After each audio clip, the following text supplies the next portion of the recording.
I'm Amy Cherry. This local news is a service of Flagler County's Toyota dealer, Beaver Toyota, here to wow ya. Local health officials are working to get a hold of the newest COVID-19 vaccine, John Arking reports. With the new vaccine now in production from Johnson & Johnson, Flagler County Health Officer Bob Snyder says they're very interested in getting a hold of it, noting that it's a one-shot vaccine that's 72% effective. But he says those who've already received their first dose of the Moderna or Pfizer vaccines need to stay on that regimen. The CDC and the Department of Health are very clear on this. We should not interchange vaccines. If the regimen is, and you have access to Moderna or Pfizer, that requires 2 shots and that product only. And if you haven't had a vaccine and Johnson & Johnson is available to you, please take advantage of that with 1 shot. We don't want to interchange, nor is it strongly recommended to do so by the Department of Health, NIH, or CDC. Meanwhile, Sue Reese from the Flagler Health Department says they're looking at about 3,000 vaccinations at the Flagler County Fairgrounds this week. Well, on Monday, we did close to 765 second doses. Then yesterday, we did a bunch of closed pods, which was another 177. Today's 756. Tomorrow's 800, and hopefully another 160 on Friday. Flagler County residents can sign up for text message alerts on vaccine availability and COVID-19 testing opportunities by texting the single word Flagler COVID to the number 888-777. From the WNZF Newsroom, I'm John Arkin. Palm Coast residents express ire over a move that would close what's known as Slow Way. The small stretch of road serves as a cut-through for a Seminole Woods neighborhood. One woman spoke out against the closure at Tuesday's City Council meeting. I use Slow Way 4 days a week.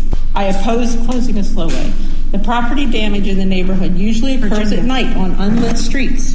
There is one corner on Sloganeer Trail that has a street light, and this seems to prevent property damage on that corner. Why have alternate solutions to the problem of Slow Way, such as adding streetlights, better markings on the edge of the road, or possibly curbing, not been considered, since they seem to be superior solutions to closing the road? She also argued she was never notified about plans to close the road and never heard about any neighborhood meetings. Mayor Melissa Holland agreed with the constituent about failures in the city's notification process. I do think we need to do a better job notifying people when there are issues like this. Vice Mayor Eddie Branquinho called for further study after 16 people expressed concerns about closing the road. I never heard those concerns before. It's the first time I'm hearing them today. No. Excuse me. No, we do not. This is not the time for the public. I'm just saying that I was concerned with the safety.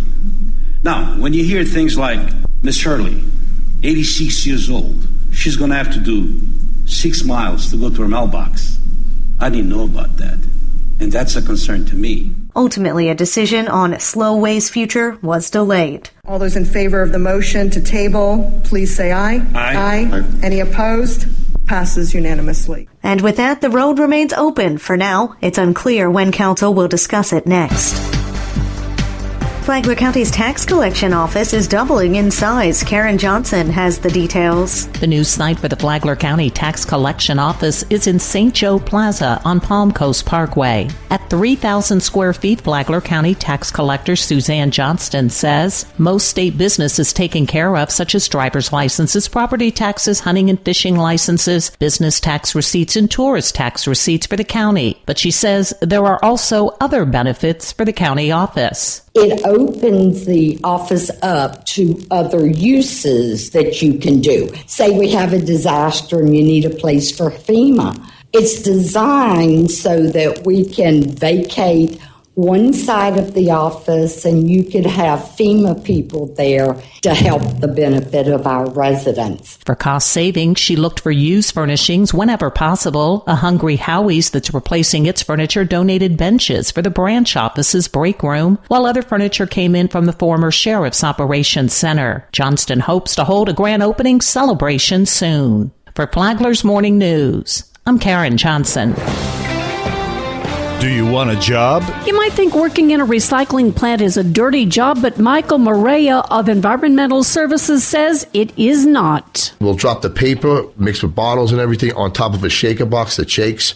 Everything that's 1.5 inches minus, if there's any dirt, dust, or anything that'll fall down and come out a conveyor belt on the side, and it goes up the belt 35 feet, and it lands on a flat picking belt that you have 16 people up there with bins underneath that they drop it through. Maria says that the dirt and dust drops off so that separating is clean. He also said that workers have benefits. It pays anywhere from $10 to $14 an hour. If you're there 90 days, you get medical benefits. Maria said that since COVID, he cannot keep people. So if you need a job, contact Environmental Services. To listen to the full interview, download the Flagler radio app and then go to the Free for All Friday podcast. Tomorrow, You Found What? From the WNZF Newsroom. I'm Deb Albertson. And now you're up to date on Flagler's Morning News. I'm Amy Cherry.